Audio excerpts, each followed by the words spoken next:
All right, guys, so I'm gonna go quickly a little overview of how to approach these workouts. And you can see how they're segmented in different parts. So you've got part A and part B. Part A is the tune in, and it's exactly that. It's an opportunity for you to tune in to see how you feel coming off a weekend or coming off a training session before. Tune in to how you feel going through the warm up, kind of get some of those joints moving, warm up the tissue. Then we get into the engage. The engage part is intended to get you prepped for your core lifts. So that's why you see things that are going to get trunk stabilization. We may really focus on getting the hamstrings and the glutes going. We may even focus on getting the shoulders depending on what our core lifts are. Then we get into part C and part D. This is where core lift 1 and core lift 2 come in. You're going to do some high volume right now. You may be working between sets of 3 sets of 8 to 12 reps. With very little rest, approximately 2 minutes. Stay very strict to that, and that's going to adjust how you approach your weight, making it a little lighter than what you had on your 10 rep maxes, so that's very, very important. What you'll notice is that we're gonna do 2 things on these workouts.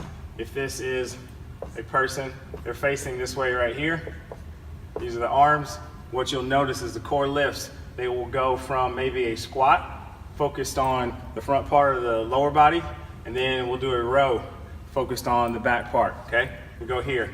Then the next day, what you may notice is we'll do a hinge pattern, working on the glutes and the hamstrings, and then we will do a press, working on the front part of the upper body. So we are going here, like this, where the body is balanced. That's where the core lifts come in.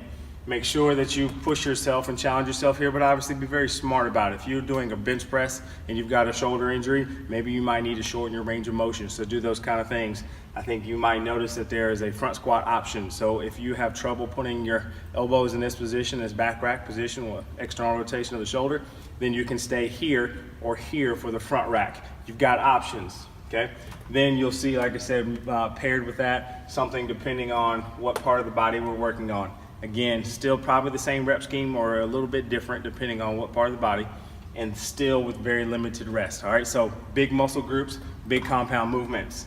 Then we move to part E and part D, okay? We've got our assistance or accessory work, whatever you want to call it, but it is assisting us with building these here.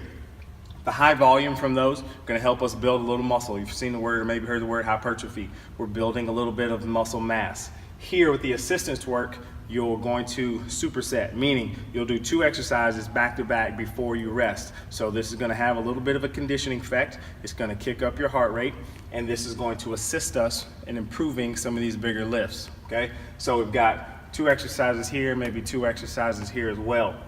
Then we move into conditioning. So as you notice, the tempo of the workout is increasing as we go from the start, which is kind of slow, warming ourselves up. The core lifts, big prime movers, should kick the heart rate up. Rest time drops with these smaller movements, and then the conditioning. The conditioning is going to gradually get a little bit more challenging. Right now in this week, it's relatively basic and simple, but that does not mean that it is easy, as a lot of you figured out in the first test week. So when you're going through some of these conditioning protocols, as you'll see the Tabata, the inverted Tabata, you should be running out of gas on both of those around set 3 to 5, okay? They're intended to be max effort in those bouts of work. Whether it's 10 and 20 or whether it's 20 and 10, you gotta get after it right here in the conditioning portion. So make sure you really hit that hard. The recovery, okay? You may be pressed for time, but it's very important that you go through this recovery part, okay? Part of this, the better man part of this is that you take care of yourself. Now, if we're gonna get after it up here, we have to be responsible and take care of ourselves and go through the recovery part. I promise you will feel 10 times better going into the next session if you focus on this very last part in the recovery. It will make tuning in to the next session so much easier, and you'll start to feel better. So in this acclimation phase, make sure you tune in, make sure you really approach the workouts with intent, and good lifting, boys.